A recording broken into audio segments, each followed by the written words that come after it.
Buenas tardes a todos ustedes, espero que se encuentren bien. Hoy tenemos nuestro segundo y último encuentro de este módulo vinculado relativo a la protección de datos en Venezuela.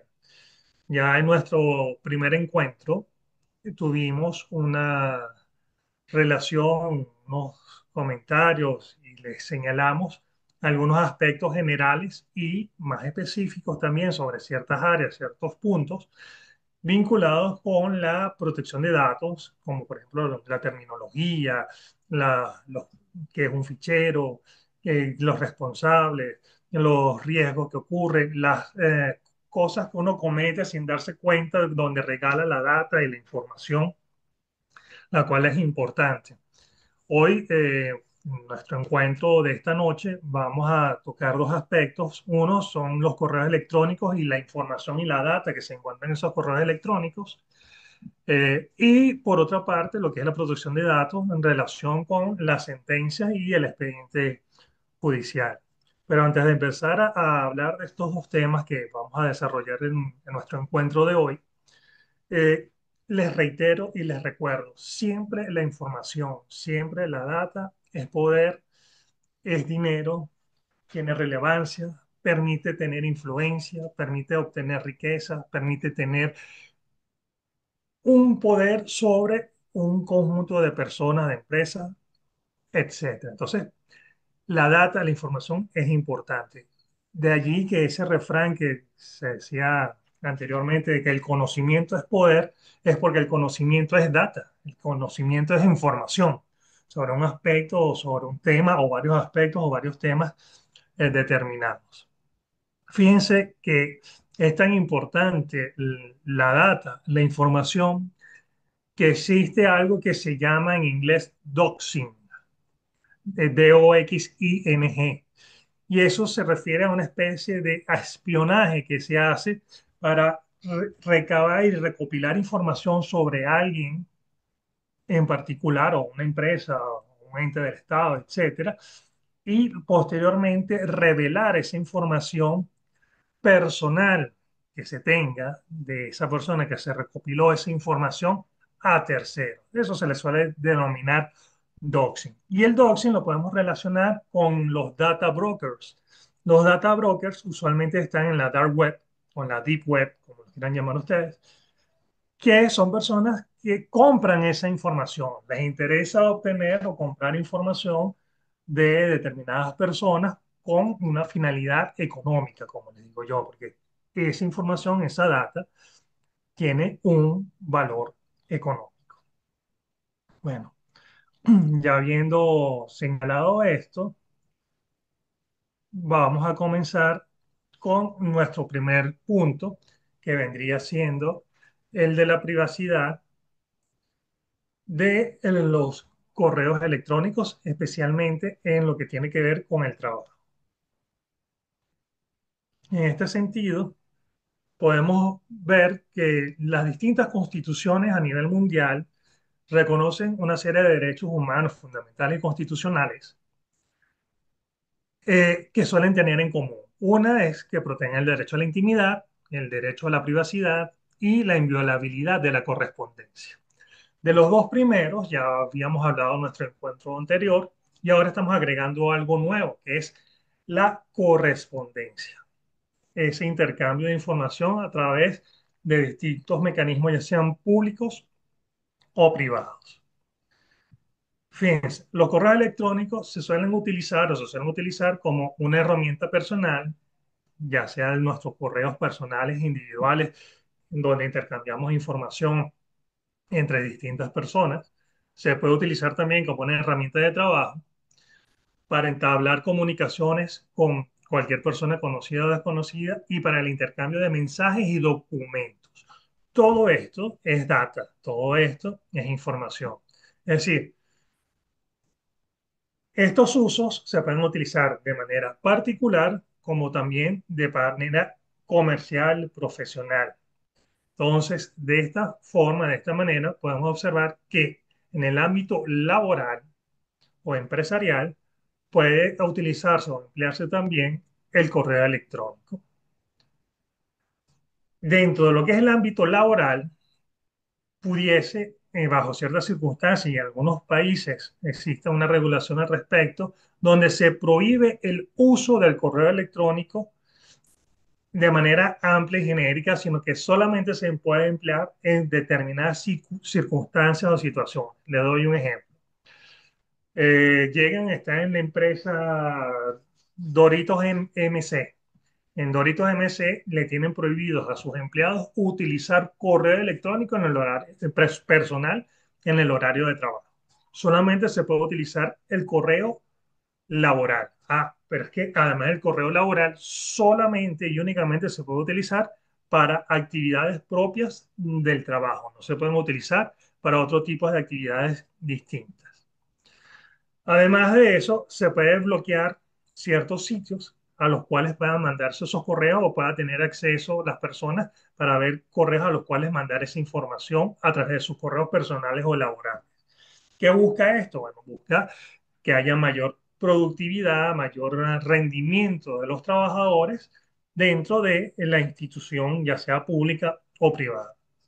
Frente a estas situaciones, entonces observamos que pueden existir controles y vigilancia por parte del patrono. Y como les he dicho varias veces ahora, ese patrono puede ser tanto un ente privado, un particular, como puede ser un ente público. ¿Qué se busca con ese control y vigilancia? Pues en la empresa o la administración pública busca, en primer lugar, evitar demandas, hacer un control previo judicial, que no se digan cosas inadecuadas, que no se realicen cosas inadecuadas, que no se realicen actividades en contra de la ley, del ordenamiento jurídico, para de esa manera tener una mayor protección y seguridad ante las actividades que realizan sus distintos empleados y subordinados dentro de esa institución pública o privada. Que se use solo como un recurso, es decir, que el correo electrónico sea utilizado solamente para las actividades y necesidades propias de la empresa o de esa institución pública y no se emplee con una finalidad distinta, no que me vaya a poner a compartir las fotos de mis últimas vacaciones de Margarita o que voy a empezar a pasar las fotos de mi sobrino que se ve precioso bañándose en la playa con mi hermano o mi hermana, quien sea, y se ve cómico con unas orejitas de conejito, etcétera. ¿Por qué? Porque ese correo se debe utilizar solamente con una finalidad laboral y para eso debe usar como una plataforma laboral. De esta forma, de esta manera, se busca controlar entonces aspectos legales que dentro de esos aspectos legales que se busca, lo que mencionamos al principio de este punto, evitar las demandas. ¿Cómo logra controlar la empresa eso? Bueno, puede utilizarse o pueden emplearse tecnologías de monitoreo. ¿Cómo son esas tecnologías de monitoreo? Ya lo vamos a ver más adelante. No obstante, tenemos que recordar y señalarles que esos correos electrónicos sirven como prueba electrónica, sirven, como ya se mencionó en el punto anterior, para evitar demanda y además para exonerar responsabilidades. Porque esos correos electrónicos, al tenerse el control y saber si quién lo emitió, a quién lo dirigió, cuál es el contenido real y propio que está dentro de ese email o de ese correo electrónico, pueden circunscribirse o pueden delimitarse las responsabilidades que tenga cada quien sobre esa data, sobre esa información que se está transmitiendo, si podía o no podía transmitir esa información, si podía o no transmitir esa data, porque si existen secretos industriales, empresariales o algún tipo de información personal de algún compañero de trabajo que se haya compartido por esos mecanismos o esos medios, podrá entonces establecerse las responsabilidades propias y eximir de responsabilidades al patrono frente a esas actividades realizadas por los trabajadores de manera inapropiada y no permitida por la empresa o por la institución del Estado. ¿Qué se busca entonces? Ya vimos qué es lo que se busca con esto. Ese intercambio de datos, esa información con el uso de correo electrónico, ¿cómo se puede realizar? Sobre los teléfonos móviles fijos, sobre las computadoras, sobre el Internet, sobre los buzones de voz, sobre el correo electrónico. ¿Cómo se realiza eso? Con la contratación de empresas tecnológicas que tienen los programas y los sistemas y la tecnología suficiente y adecuada para hacer el seguimiento y control de esa data, esa información que se está transmitiendo, en este caso, a través de un correo electrónico. Lo otro que tenemos que tomar en consideración y en cuenta es que a través de estas empresas que tienen esas datas, esos programas, esas aplicaciones que permiten hacer el seguimiento de los distintos empleados, pueden realizarse distintas cosas o formas de control. Uno, pueden evaluar el comportamiento del empleado, que es lo que se suele llamar huellas digitales. Las huellas digitales no solamente es aquí, se puede observar en muchos otros aspectos tecnológicos, en todas las herramientas y aplicaciones, así como todo lo que tenga que ver con el mundo digital que utilizamos nosotros, los seres humanos, las personas jurídicas, a través de las personas naturales, dejan huellas digitales. Esto permite que se realice un análisis de los datos y ese análisis de esos datos de esas personas pueden permitir o que se generen o coadyuva a que se generen patrones de conducta. ¿Cuáles patrones de conducta se pueden establecer a través de estas empresas que prestan esos servicios sobre los empleados?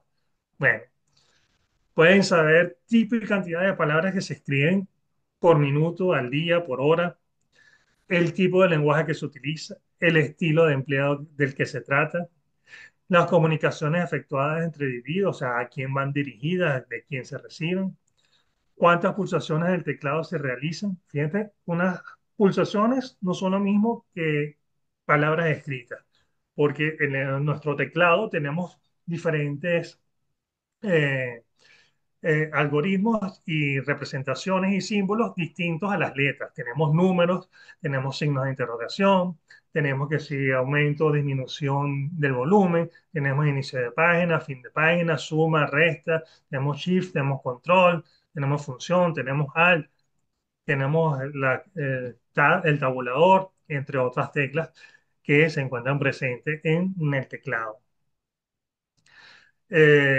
Las páginas visitadas, es decir, bueno, yo me voy a poner a ver aquí en Instagram las páginas de mi familia o mis artistas favoritos. Bueno, el patrono o el empleador puede saber dónde se está metiendo. Quiero ver unas páginas más calientes, también se va a enterar el empleador de qué página más caliente se está metiendo usted. Esto, cuando el empleado tiene conocimiento, sirve como un efecto disuasor y busca evitar que se produzcan conductas inapropiadas. Y permite también que se realice el bloqueo de ciertas páginas para que no tenga acceso a las personas. Por ejemplo, esas páginas para adultos triple X, en principio tienen que estar bloqueadas para los empleados y los funcionarios porque no tiene sentido que en horario de trabajo, realizando una actividad laboral, esté viendo eso. Salvo que se produzca un caso excepcional. Imaginémonos que usted es un juez que tiene el servicio de Internet dado por el Estado y le están dando o le llega un caso donde alegan que están publicando videos y fotografías pornográficas de una persona en páginas porno. Y ante eso es que presentan una demanda, ya sea de tipo civil o de tipo penal, y solicitan que el juez haga una inspección ocular u otro tipo de peritaje sobre esas páginas. Entonces, bueno, el juez dirá, pedirá autorización para un día en particular, en un horario particular, para verificar esas direcciones de páginas web que fueron suministradas por los accionantes a los fines de ver si esos links señalados realmente, esos enlaces realmente existen o no existen, y de existir si aparece esa imagen que se consignó impreso en la expediente. ¿Qué utilizan entonces estas empresas para lograr todo esto? Utilizan software de monitoreo de los correos electrónicos y también de las computadoras en sí mismas, las que utilizan en el trabajo.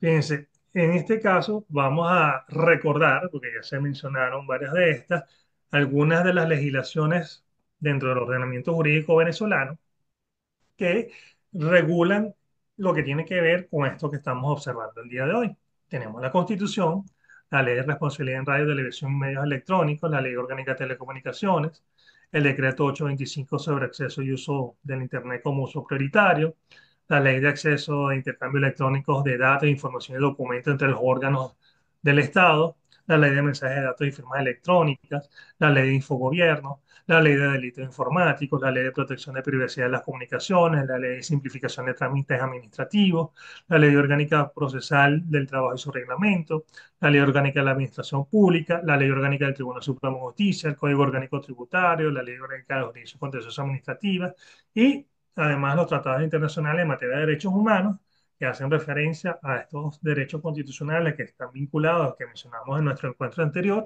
y otros convenios o proyectos de tratados o acuerdos internacionales que también mencionamos en nuestro encuentro anterior, vinculados con lo que son estos derechos humanos de cuarta o quinta generación o derechos digitales, como el acceso al Internet que mencionamos nosotros.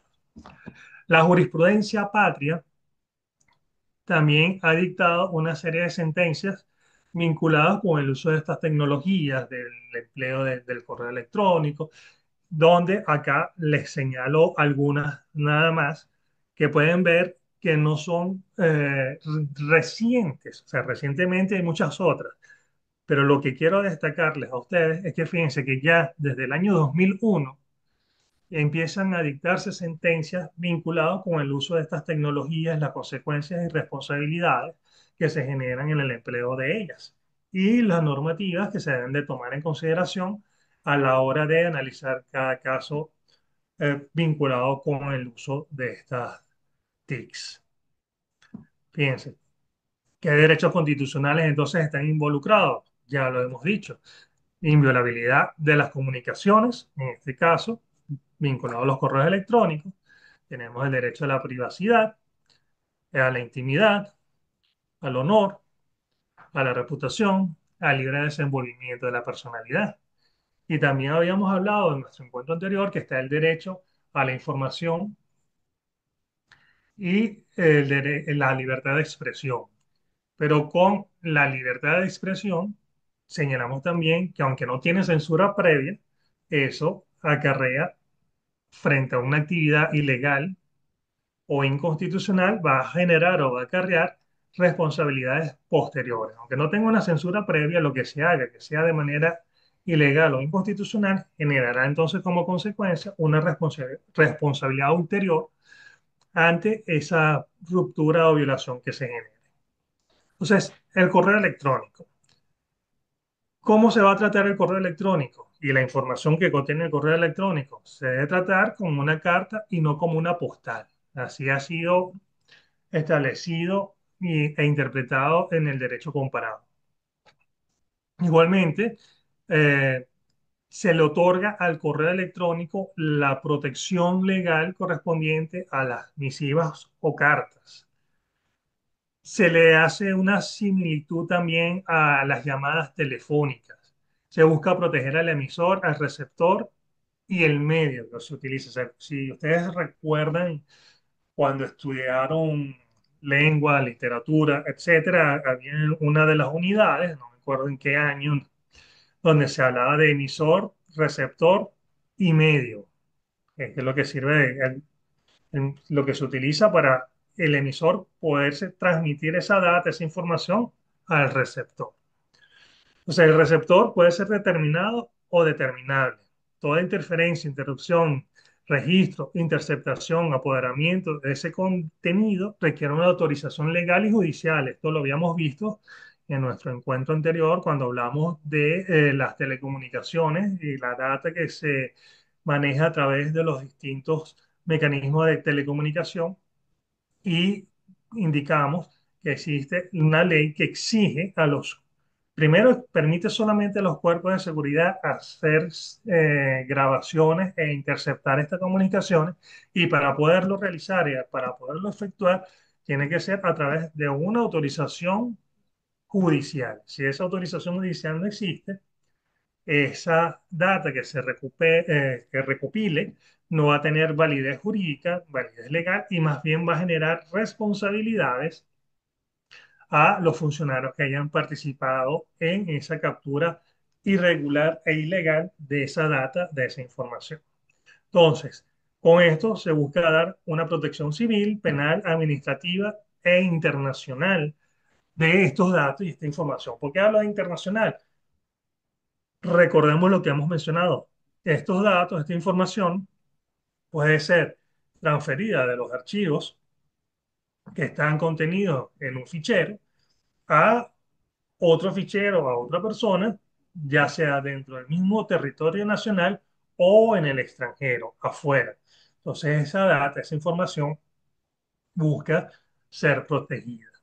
Entonces, en consecuencia de lo anterior, el patrono no tiene un control indiscriminado sobre el correo laboral, sino que va a tener unos límites también, porque no podrá realizar ciertas actividades que atenten contra los derechos constitucionales mencionados. Por ejemplo, no puede pedirle a usted que le diga cuál es su correo electrónico o la clave de su correo electrónico. Si usted se conecta con la computadora del trabajo, él no va a poder, no debe ver sus mensajes personales en su correo electrónico.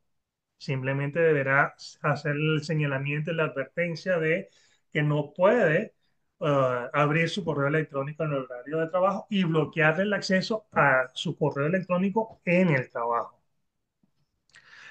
¿Cómo se busca tener o establecer los límites del patrono hacia los empleados en ese control de uso de las computadoras y del correo electrónico?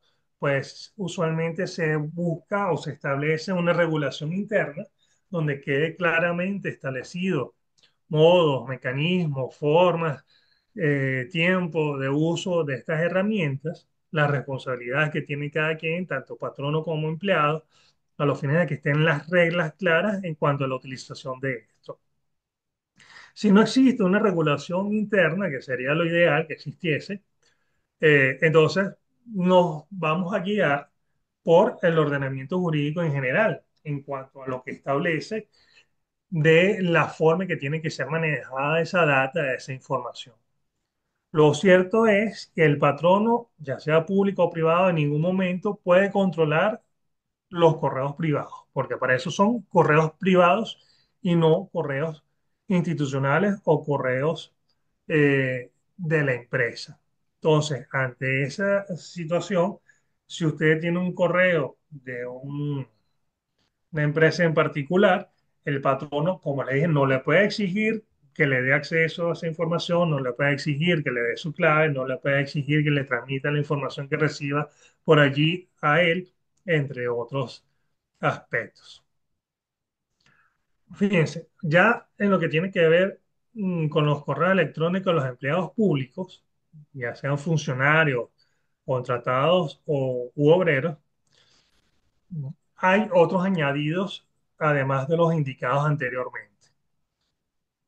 Tenemos que, al ser la administración pública, estará presente ante esa actividad un interés público. Un interés público que le da cierta preponderancia y características especiales o diferentes al ámbito netamente civil en vista del bien jurídico protegido o los bienes jurídicos protegidos e involucrados en ese proceso. Además, existe un principio sumamente importante dentro de la administración pública que es la transparencia. Entonces, por eso debe haber transparencia de los actos de la administración pública. Y además, la administración pública tiene que buscar que se produzca y se dé un equilibrio de intereses entre lo público, lo privado y los trabajadores o empleados de esa institución pública. Se debe tener además en consideración y en cuenta que no todo uso de los insumos públicos da el carácter de público. Doy un ejemplo para que entendamos mejor qué quiere decir esto. Si un funcionario público, utilizando un correo público e institucional, le manda un correo a su esposa diciéndole hay que comprar leche y huevo que se acabó, primero está dando un uso inadecuado a ese correo institucional Y luego no se puede considerar que el que le diga a la esposa que hay que comprar leche y huevo tiene un carácter de público a ese correo que se mandó a través de un correo institucional.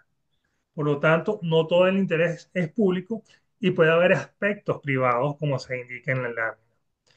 ¿Cuándo habrá interés público? Bueno, cuando exista realmente una relevancia pública y cuando se emplee de conformidad con lo establecido en el ordenamiento jurídico dentro de las funciones, atribuciones y competencias de ese ente o esa institución pública. Los actos administrativos, ya señalamos nosotros en nuestro encuentro anterior, esa data, esa información puede estar contenida en los correos electrónicos, en archivos digitales, en documentos digitales. Incluso mencionábamos y dijimos que el blockchain puede servir como una forma para establecer o crear documentos públicos y brindarles mayor seguridad. De todas formas, más adelante, en las láminas, vamos a recordar una vez más las ventajas que brinda el blockchain en cuanto a la protección de datos y seguridad de la información que está allí.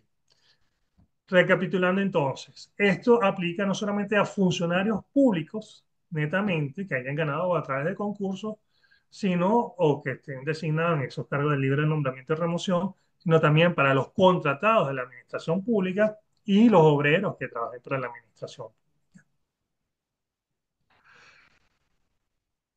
Fíjense, existe en cuanto al control y límites del patrono, ahí tengo un error, me estoy dando cuenta ahorita en la lámina, y los límites que tiene el patrono en esta vigilancia, observamos los siguientes aspectos.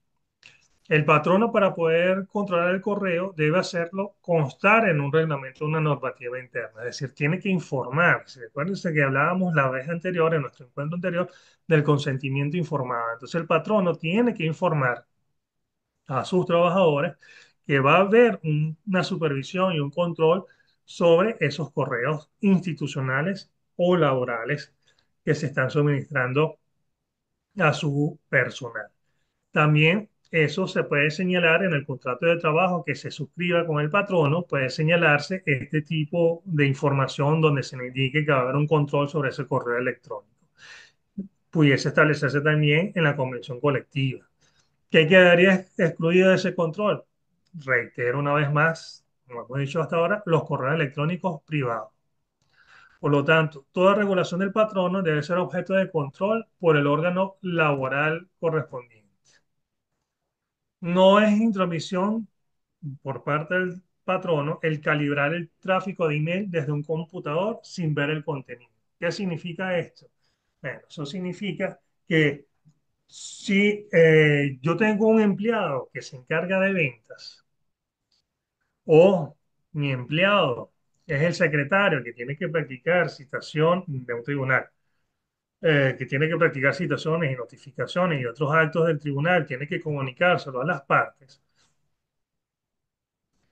eh, yo puedo observar la cantidad de correos electrónicos que está remitiendo. Fíjense que yo no voy a ver el contenido, solamente voy a ver números. Diariamente realiza o envía 200 correos electrónicos, 300 correos electrónicos.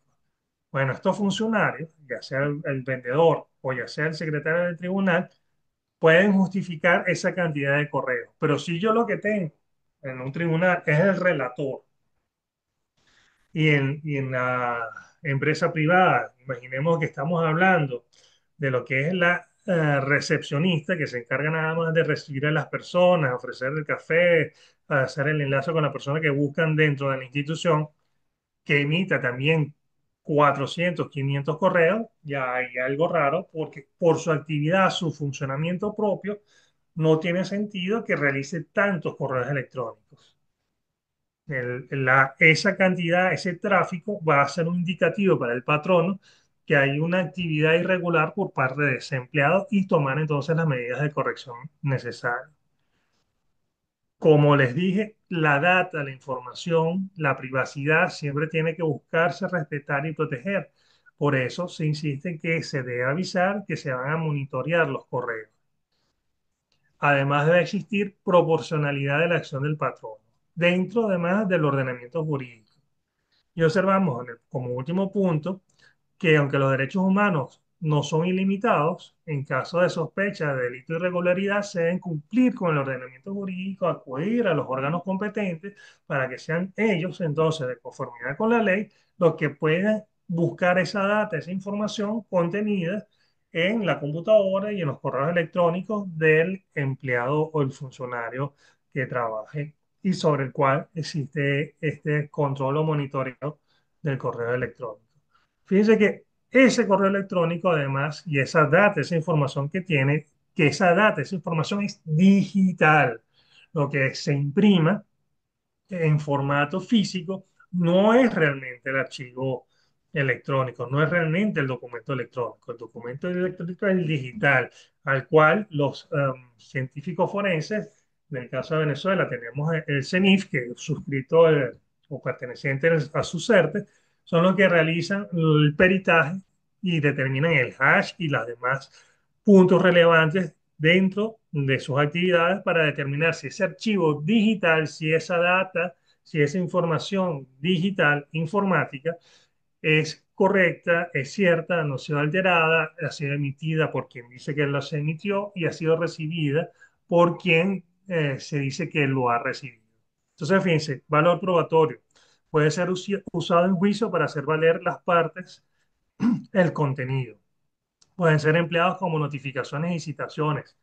Las leyes venezolanas en varias de sus normativas, como la Ley Orgánica de la Jurisdicción Contencioso Administrativa, la Ley Orgánica del Tribunal Supremo de Justicia, entre otras, permiten hacer notificaciones y citaciones electrónicas.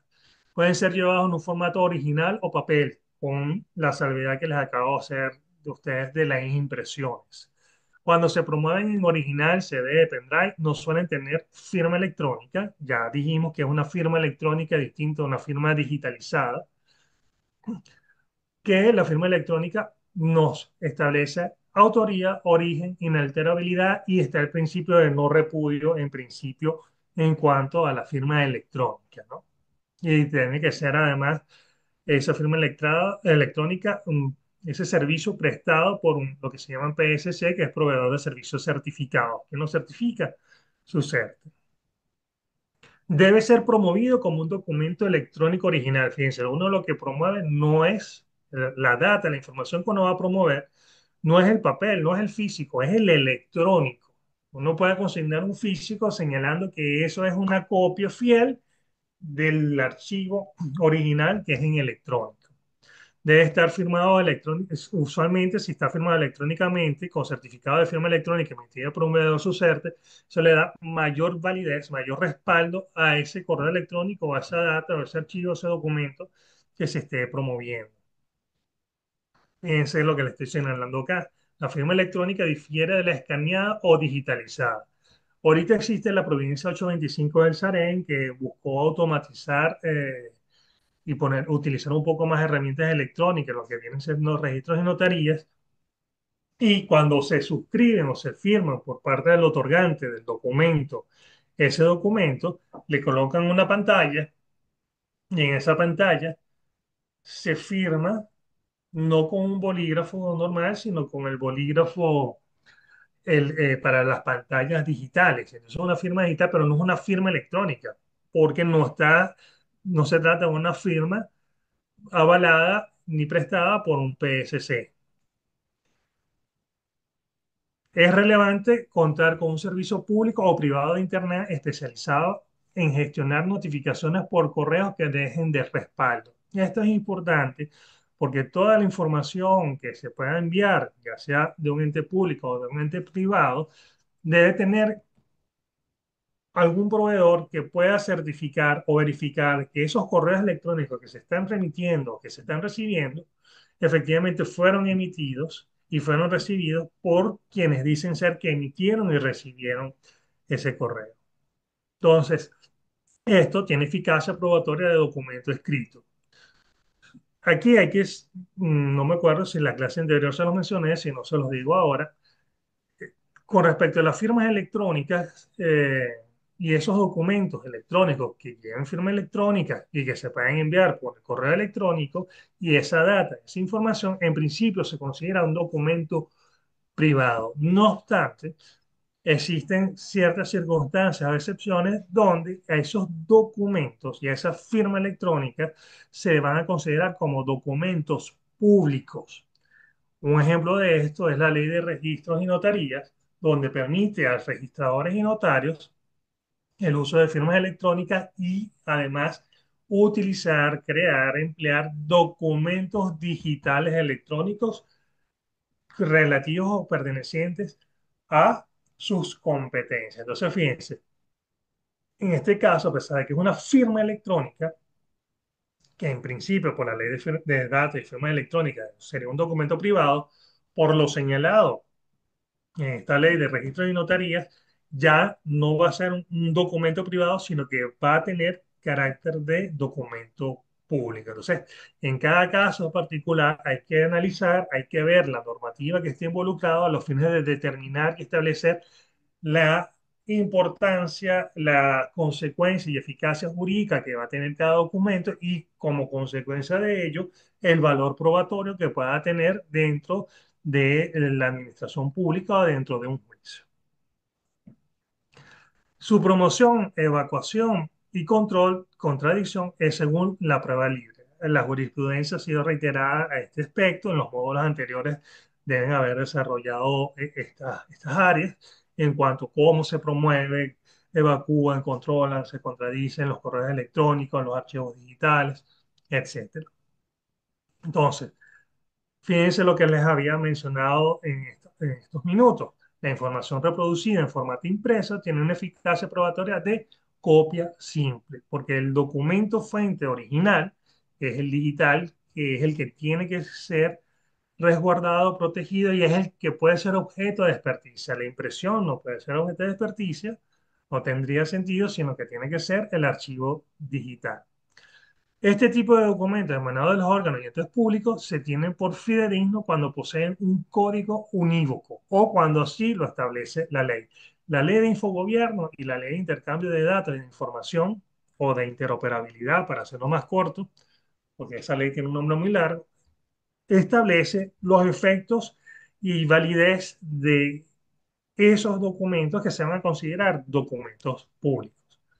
Entonces, conclusiones, ¿qué podemos ver acá?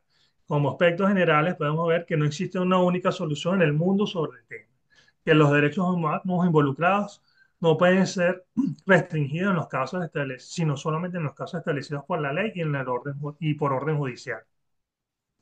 Que no se pueden restringir estos derechos por imposición del patrono, sea público o privado. Que hace falta una legislación expresa sobre el tema que establezca reglas claras y establezca unos límites claros también a los patronos. Que además esos documentos contenidos allí y esa data tiene un valor probatorio. Y ese valor probatorio puede ser de documento privado o puede ser de documento público. En el ámbito constitucional se equipara el correo electrónico a la correspondencia epistolar. Y recordemos que nosotros tenemos el derecho a preservar y la privacidad de nuestra correspondencia.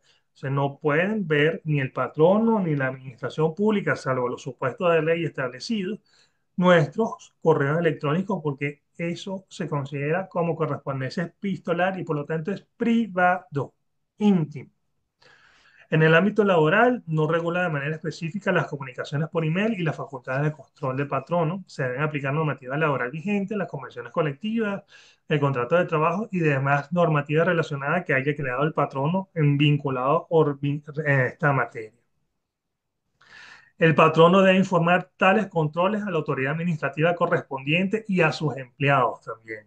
Si no existe nada al respecto, el patrono para revisar el correo requiere una autorización expresa del empleado. Sin esa autorización, no podrá realizar esas revisiones, esos controles.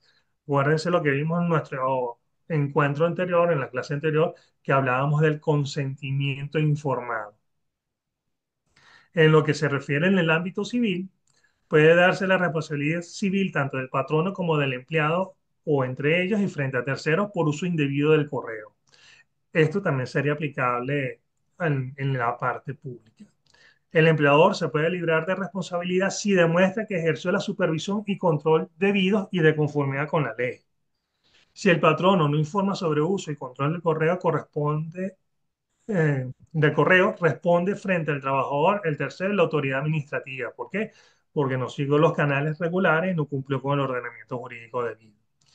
En el ámbito penal, si se informa sobre el uso y control y no se produce delito contra el honor, reputación e inviolabilidad de correspondencia y comunicación. O sea, esos son los delitos que se pudiesen producir. Si en el uso de ese correo no se produce la transgresión de ninguno de esos aspectos, no hay responsabilidad penal. Pero si por el contrario se viola el honor, la reputación, y se considera que se produjo una violencia en la correspondencia, entonces ahí habrá un delito que podrá ser llevado ante los tribunales penales. Igual si se intercepta, publica, desvía, suprime, borra esa información sin cumplir con lo establecido en el ordenamiento jurídico, lo cual sería una conducta típica, antijurídica y culpable, sancionable por el ordenamiento jurídico venezolano, por los tribunales, que puede ser imputado por el Ministerio Público, quien tiene la reserva de la acción penal, salvo en aquellos casos particulares y privados. Por ejemplo, honor y reputación es a través de querellas. De todas formas, los penalistas manejan este aspecto mucho mejor de lo que lo hago yo.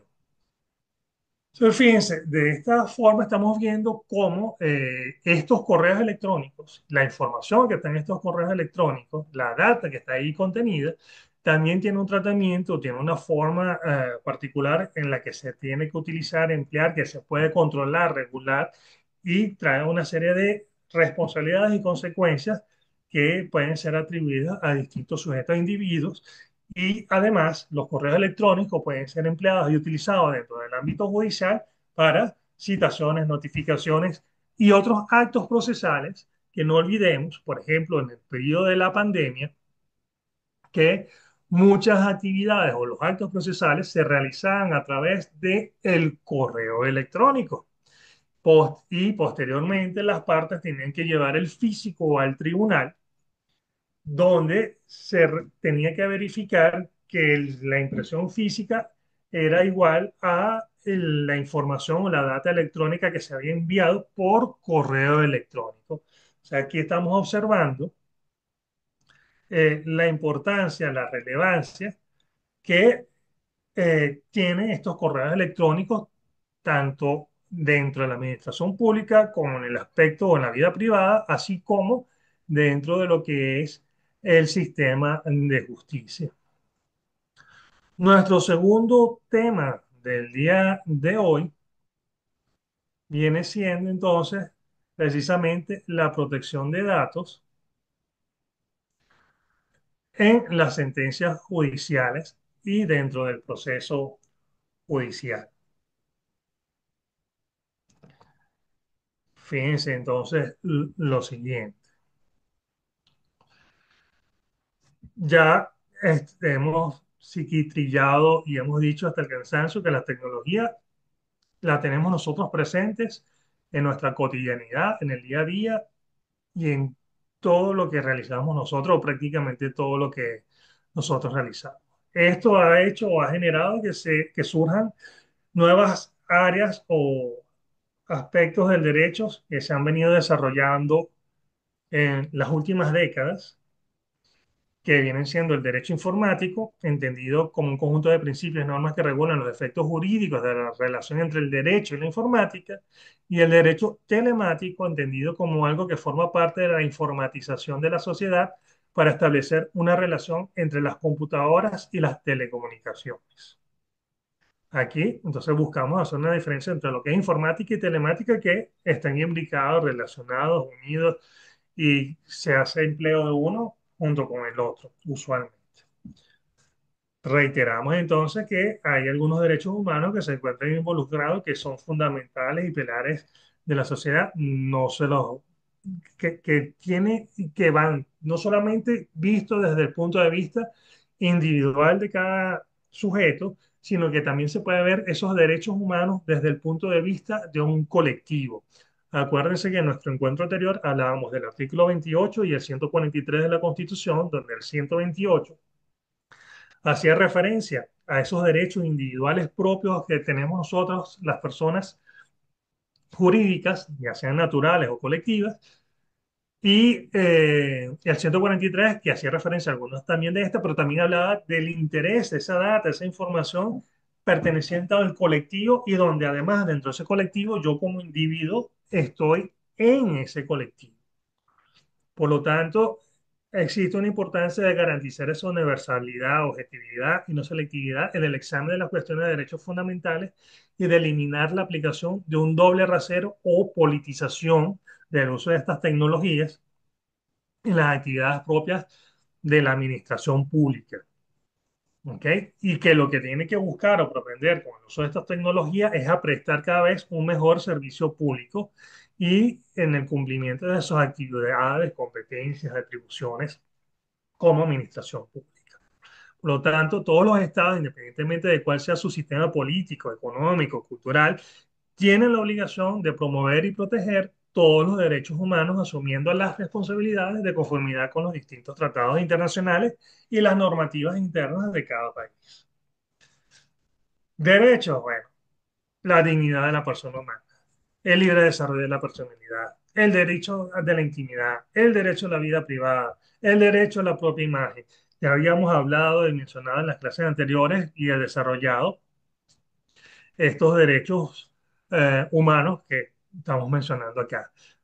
El derecho a la intimidad, acuérdense que yo le hacía diferencia entre intimidad y privacidad, que si algo dentro del núcleo muy cerrado y el otro un poco más abierto, etcétera, pero están muy relacionados uno con el otro. Igualmente vemos el derecho a la integridad psíquico-física y moral. Recordemos el bullying, que en mi época decían, lo llamaban chalequeo, o otro término en español que es el acoso pueda tener, ya sea acoso escolar o acoso personal, no necesariamente tiene que ser una escuela, en contra de las personas y que para eso se utilicen datos o informaciones que se transfieran a través de los distintos medios en la red, en las aplicaciones, en estas aplicaciones sociales como Instagram, Facebook, estas redes sociales, ¿verdad? Que hace que pueda llegar uno masivamente a muchas personas. Fíjense algo, bueno, aquí pueden ver en la lámina en cuanto al derecho al honor y la reputación y la distinción entre uno y otro y la sentencia que yo les había mencionado en la clase anterior de Procter Gamble señala que las empresas no tienen derecho al honor, pero sí a la reputación, que eso es un derecho que se podría considerar en principio como un derecho de una persona natural, las personas jurídicas los tienen. Fíjense algo curioso, unos estudios recientes de una universidad en el Reino Unido, creo que es Oxford, si mal no recuerdo, señala que estas nuevas generaciones, las que han nacido después del año 2000, es decir, mm, personas menores de 25 años, su concepto de la privacidad y del honor, de la intimidad, son distintas a las personas mayores de 25 años. No sé si en este grupo que está con nosotros hoy habrá menores de 25 años, pero a este estudio lo que señala y lo que indica es que ellos sienten que la privacidad no es algo tan cerrado, tan reservado y que abarca tantos aspectos como pudiese pensar alguien de mi edad.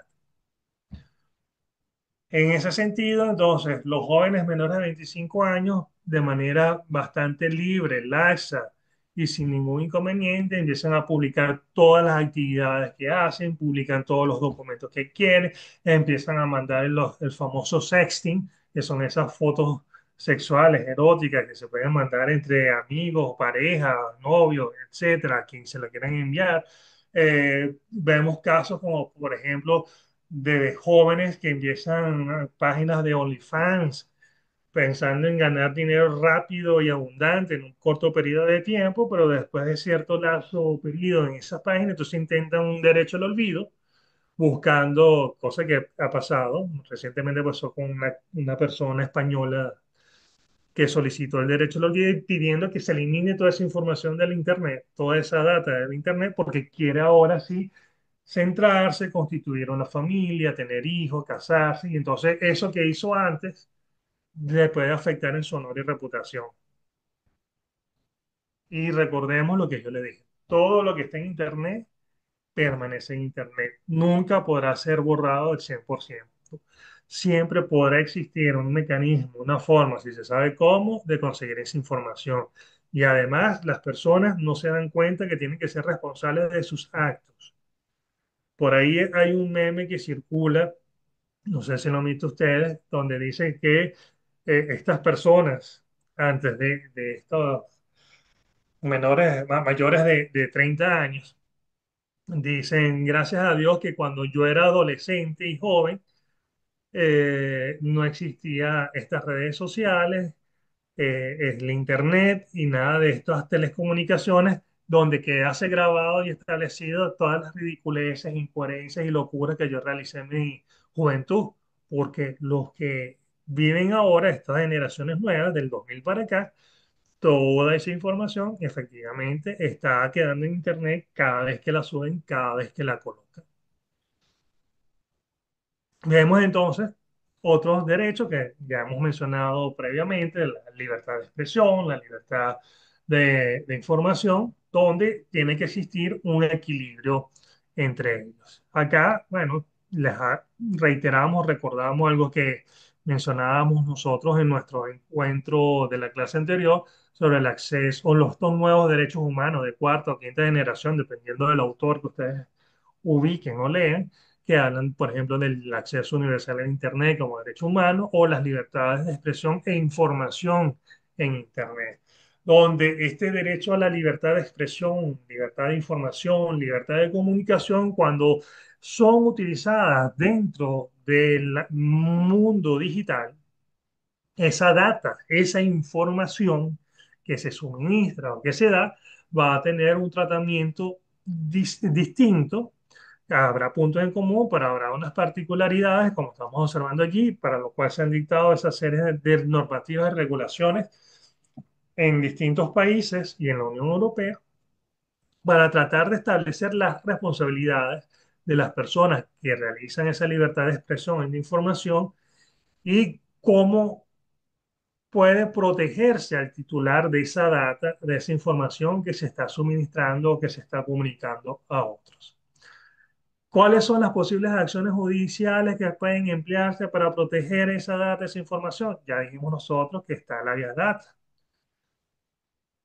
Señalamos entonces también que están las demandas por intereses colectivos y difusos.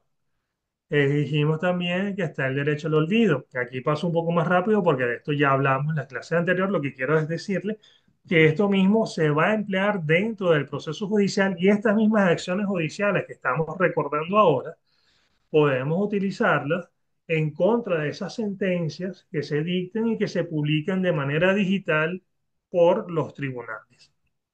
Pedir que haya rectificación, que haya corrección, que se borre, que se elimine, que sea reservado el acceso a la información, etcétera. Entonces, fíjense, acá aparece, le dejo la lámina un rato para que vayan, le tomen una foto o la guarden o la busquen después en el video que queda grabado. Van a observar una serie de sentencias que yo les había mencionado, les había referido, no les había dado los datos con precisión de estas sentencias, salvo algunas, que hacen mención a lo que tiene que ver con la protección de datos personales y estas sentencias pueden ser utilizadas también en lo que ellas señalan e indican para buscar esa protección de datos, esa protección de información en lo que tiene que ver en la sentencia propiamente dicha digital que se está publicando y también para la física, no solamente para la digital, sino también para la física. ¿Ok?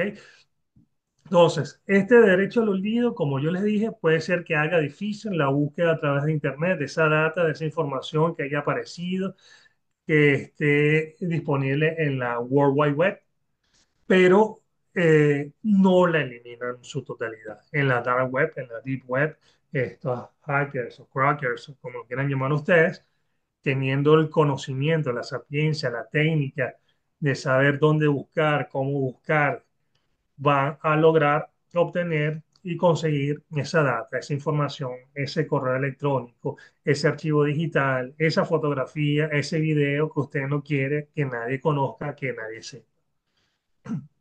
E incluso eh, eh, la forma de masificar esa data, esa información hoy en día, es mucho más rápida y más global que lo que ocurría antes. En un expediente físico, comentaba hace poco, antes de comenzar nuestra clase de hoy, yo puedo tener acceso al expediente y sacar copias, porque es público, puedo sacar copias, salvo que la ley lo prohíba. Puedo sacar copia de las actas del expediente, de cierta información que está en el expediente. Y luego, si yo quería hacer del conocimiento general esa data, esa información, yo tenía o que sacar más fotocopias y repartirlo como una especie de volante entre las distintas personas y ciudadanos, o con esa copia que yo saqué, pasarla de mano en mano para que la leyeran. Entonces, la posibilidad de la cantidad de personas a la que podía llegar y la distancia en la que podía llegar era menor, y la velocidad con la cual lo hacía era menor que la de hoy en día.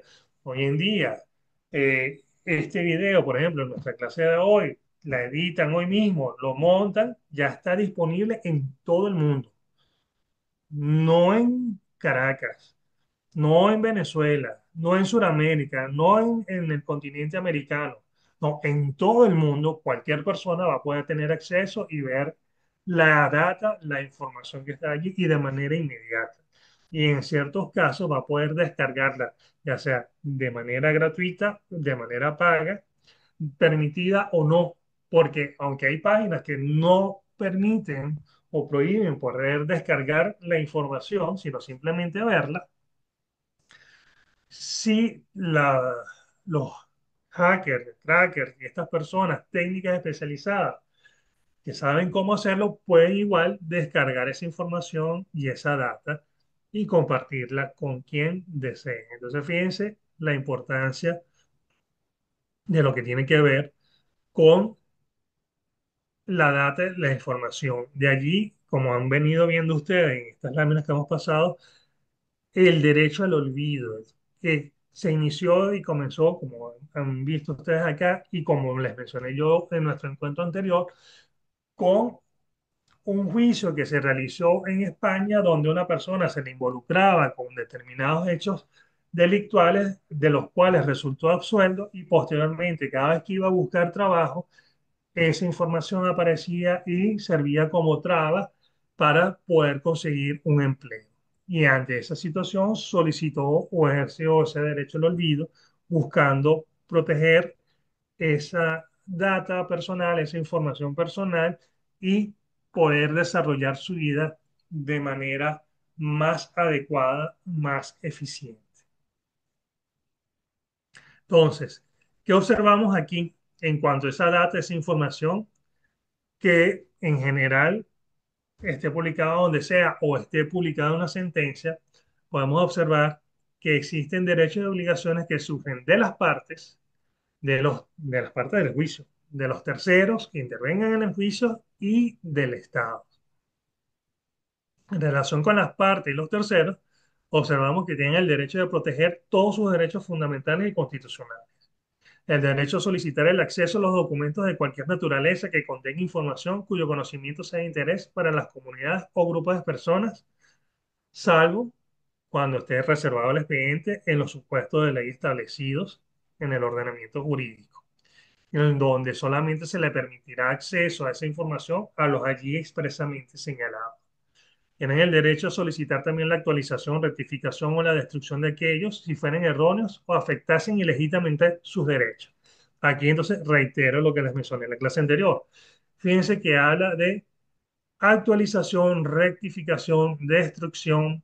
También puede ser la limitación de acceso a la información cuando esos datos son erróneos, son falsos, pero además, aunque sean correctos y sean verdaderos, pudiese pedir ejercer estos derechos cuando afecte de manera ilegítima mis derechos humanos. como el ejemplo que les mencioné ahorita del derecho al olvido por el cual surgió esa acción judicial. Derecho a solicitar la reserva del expediente. Por ejemplo, en materia del OMNA, ya les mencioné yo en la clase anterior que por ley está obligado guardar la reserva del nombre de los niños, niñas, adolescentes o los menores de edad involucrados. En el caso de materia de seguridad y defensa, también se establece quiénes son los únicos que pueden tener acceso a esa información. En materia penal, de ordinaria, de otro tipo de delitos, también existe la posibilidad, así como en materia civil también, de que las partes soliciten la reserva de parte o de la totalidad del expediente. Y ante esa solicitud, el tribunal podrá acordar entonces esa reserva, porque recordemos, en principio, los expedientes son públicos, del acceso al público. Cualquiera puede ver el expediente. No necesita ser abogado, no necesita, siendo abogado, no necesita tener poder en ese caso en particular, porque de hacerlo eso sería inconstitucional. Esos expedientes son públicos. Solamente se puede hacer esas limitaciones si expresamente está establecido en la ley y solamente en un cuerpo normativo, en la ley. No sirven de rango legal o sublegal. Tiene que estar establecido o en la Constitución o en la ley. Y por último, vemos derecho a solicitar medidas tecnológicas de protección de las sentencias digitales, es decir, que haya suficiente firewall, que haya suficiente antivirus, que haya personal especializado que verifique y proteja esa data de esa sentencia que está publicada para que no sea alterada o modificada, entre otros aspectos. Por parte del Estado, ¿qué observamos? Tiene que publicar la información contenida en los fallos. Tiene la obligación de dar acceso al expediente, lo que hablábamos ahora. La obligación de actualizar, rectificar o eliminar parcial o totalmente los datos si fuesen erróneos o afectasen ilegítimamente los derechos de alguien. La obligación de limitar el acceso de la sentencia en los casos establecidos en la ley a terceros, porque a las partes, obviamente, que van a estar utilizadas porque forman parte del juicio, van a tener acceso. Aunque la ley también puede establecer ciertos límites de acceso a la parte en ciertas etapas procesales. Eso se ve sobre todo en materia penal, en materia civil.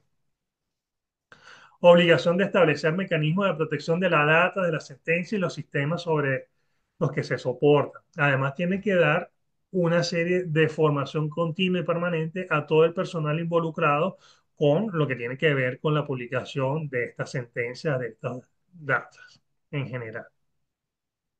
Fíjense, las medidas de seguridad informática, algunas de estas, varias de estas las mencionamos la clase anterior, pero vamos a reiterarlas, vamos a recordarlas, a mencionarlas en los títulos nada más para que vean lo amplio que es. Porque usualmente cuando uno habla de protección y seguridad de datos en materia informática, uno piensa, bueno, el antivirus que pongo en la computadora y la clave para el acceso a la computadora y ya. Pero no, eso es un mundo muchísimo más amplio que implica muchísimas más cosas para poder proteger y resguardar esa data, esa información. Mucho más si se trata de data de información pública, como vienen siendo las sentencias judiciales. Entonces, fíjense, aquí tenemos seguridad en un ambiente de red, siniestro por mala manipulación, formación del personal interno, los fallos electrónicos o lógicos de los sistemas informáticos en general, prevenir, protegerse de las catástrofes naturales, establecer y programas y sistemas contra errores y destrucción de información, medidas de seguridad activadas y actualizadas de software y hardware constantemente, que en el mundo digital y tecnológico las actualizaciones son vertiginosas. Medidas de seguridad física, no solamente electrónica, sino física, protección contra el malware, tener ingeniería social, evitar el Spotify, los ataques por repetición, los ataques de modificación de bytes, los ataques de negación de servicios, los ataques de diccionarios, establecer contraseñas difíciles, etcétera. Aquí, fíjense, estamos recordando lo que ya habíamos mencionado en nuestro encuentro anterior de todos estos aspectos, todas estas áreas que tienen que ser utilizadas y que tienen que ser empleadas por parte del Estado, y en este caso, como estamos hablando de la protección de las sentencias digitales, porque en el portal de la página del Tribunal Supremo de Justicia se publican las sentencias digitalmente, son una serie de herramientas y aspectos que tienen que ser utilizados y resguardados con las instituciones del Estado para proteger eso. Fíjense que nosotros estamos propendiendo a un expediente digitalizado. Entonces ya no va a ser solamente la sentencia, lo digital. Ya esto, como les mencioné hace un rato, medio vivimos en el periodo de la pandemia del COVID-19, donde mandábamos los datos o la información, los escritos de manera electrónica, y se mandaba a todas las partes, llegaba mi contraparte y presentaba su escrito de promoción de prueba. Bueno, eso llegaba al tribunal y el tribunal me lo mandaba a mí también para que yo supiera que mi contraparte había presentado el escrito de promoción de prueba. Yo presentaba el mío, lo guardaba en el tribunal y a su vez lo mandaba a mi contraparte mi escrito de promoción de prueba. Eso fue una maravilla, porque entonces tenías ya el digital, no tenías que trasladarte al tribunal y podías observar todo eso, pues, evitabas tener que transportarte y correr el riesgo de enfermarte, se llevaba el diario digital día a día, o sea, trae una serie de seguridades y ventajas para todos los intervinientes dentro del proceso judicial que son maravillosos, que tienen sus riesgos, como estamos viendo acá, y se tienen que tomar todos estos mecanismos de precaución para evitar que se genere o se dé algún tipo de daño o de vulneración a esa data, a esa información y esté corrompida o alterada. Para lo cual, bueno, se han presentado ya varios proyectos. Existe la CTV, que es la Comisión del Tribunal Supremo de Justicia, que está tratando de coordinar todo lo que tiene que ver con la digitalización de todo el sistema judicial, no solamente del expediente, sino de las actividades propias, buscar que exista firma electrónica por parte de los funcionarios, jueces, secretarios, alguaciles, dentro del proceso, darle mayor seguridad a esa documentación, dónde se va a resguardar esa información, en qué formato se va a hacer, en base a qué plataforma, qué aplicación, cómo poder identificar correctamente a las partes, generar las audiencias telemáticas, promover las pruebas de forma electrónica, etcétera, etcétera, etcétera. Así, vemos que uno de esos mecanismos de protección, como habíamos mencionado en nuestro encuentro anterior, es el blockchain. Y yo les explicaba que este, de manera muy burda, les decía que esto es como una especie de rompecabezas donde cada individuo tiene una pieza y entre todos arman el rompecabezas en general y esa es la garantía o es una forma de garantizar que esa información, que esa data, que ese archivo que se encuentra allí contenido va a tener una certeza de que es el original, que no ha sido alterado, no ha sido vulnerado. Y acá, bueno, les vuelvo a colocar los distintos ámbitos en los cuales puede ser utilizado el blockchain, que no es solamente en el aspecto de los criptoactivos o las criptomonedas, que es donde usualmente se suelen conocer o utilizar ese término del blockchain, ¿no? Que yo por el blockchain en mi wallet compré determinado criptoactivo, de criptomoneda, etcétera. Pero estamos viendo que esto es algo muchísimo más amplio. Las ventajas, aquí estamos viendo las ventajas del blockchain, pero estas ventajas se pueden ver no solamente en lo que tiene que ver el blockchain. Algunas de estos beneficios que se señalan acá pueden observarse en otro tipo de aplicaciones o tecnologías y además, como les digo a cada rato a ustedes, la tecnología avanza de manera vertiginosa. Entonces, ahorita se habla de blockchain, pero más adelante se podrá hablar de otra herramienta que sea más segura, que sea más eficiente que el blockchain para realizar todo este tipo de actividades y brindar mayor seguridad a los usuarios de la misma. Entonces, fíjense con esto que estamos señalando, estamos observando, estamos viendo cómo los datos, cómo la información tiene una importancia, tiene una relevancia en general y en particular también tiene importancia y tiene relevancia en el aspecto judicial.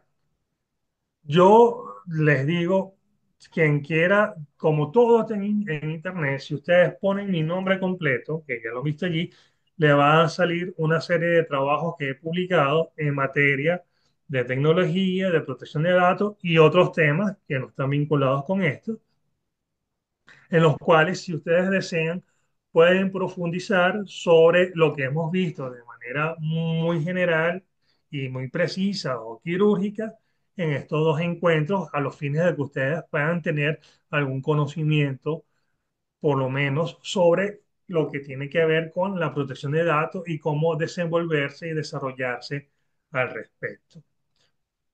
Aprovecho entonces estos últimos minutos para que ustedes, a través del chat, si tienen alguna pregunta, la escriban. Estoy aquí entonces atento a ver si quieren hacer algún tipo de cuestionamiento o pregunta sobre lo que hemos visto en estos dos encuentros que hemos tenido y gustosamente, dentro de mis conocimientos limitados, les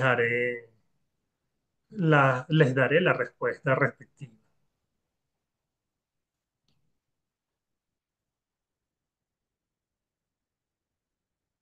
Mientras damos tiempo a que si alguien tiene una pregunta me aparezca acá, les digo entonces, fíjense cómo es importante, entonces es relevante también que trate de dictarse por parte de la Asamblea Nacional una ley de protección de datos. Una ley de protección de datos que lo ideal sería que buscase recopilar, concentrar todas estas normativas que están disgregadas en diferentes cuerpos normativos, ya sean de normas individuales o una ley en particular que desarrolla de manera más general lo que tiene que ver con la protección de datos, como el que tiene que ver con la interceptación de la data y la información para que haya una coherencia en cuanto a las responsabilidades, el manejo, la forma en que se tiene que utilizar, en la que se tiene que emplear toda esta data, toda esta información que ya sabemos que existe y va a seguir existiendo mientras exista la humanidad, esa data, esa información de forma digital. De allí que se hable del gran hermano, del Big Brother, de la Big Data también, la gran data, donde concentran o se pueden concentrar información sobre todos nosotros, para en base a eso desarrollar políticas, tener control social, que eso puede ser empleado tanto en beneficio como en desmedro de todos los ciudadanos. Recuerden que todas las herramientas y todo lo que realiza el ser humano puede ser utilizado de manera positiva o de manera negativa. Ya dependerá entonces de nosotros ser conscientes para usarla de manera adecuada y en caso de observar o notar algún tipo de transgresión, unirnos para reclamar ese uso inadecuado, pedir las sanciones correspondientes y que se prohíba que se siga utilizando de esa manera esa data y esa información. Bueno, no veo acá que aparezca ninguna pregunta, por lo que infiero que no hay, no hay dudas. Eh, Así que de esta forma, de esta manera, no me queda más que despedirme de ustedes. Espero que les haya sido de alguna utilidad estas clases que hemos tenido juntos. Ya les dije que por internet pueden conseguir información de muchos autores y algunos de esos autores soy yo. Si les interesa, lo pueden ver. Recientemente salió publicado por el Tribunal Supremo de Justicia un libro sobre protección de datos en ciudades inteligentes, que es lo que se busca o se propende en el mundo que lleguemos nosotros en un futuro no muy lejano, donde todo eso se va a manejar, todas esas ciudades inteligentes se van a manejar con datos. ¿Ok? Entonces, bueno, les deseo una muy feliz noche, buen apetito a los que no han comido, buen provecho a los que ya cenaron y estoy a su orden cualquier cosa. Me despido entonces. Hasta luego.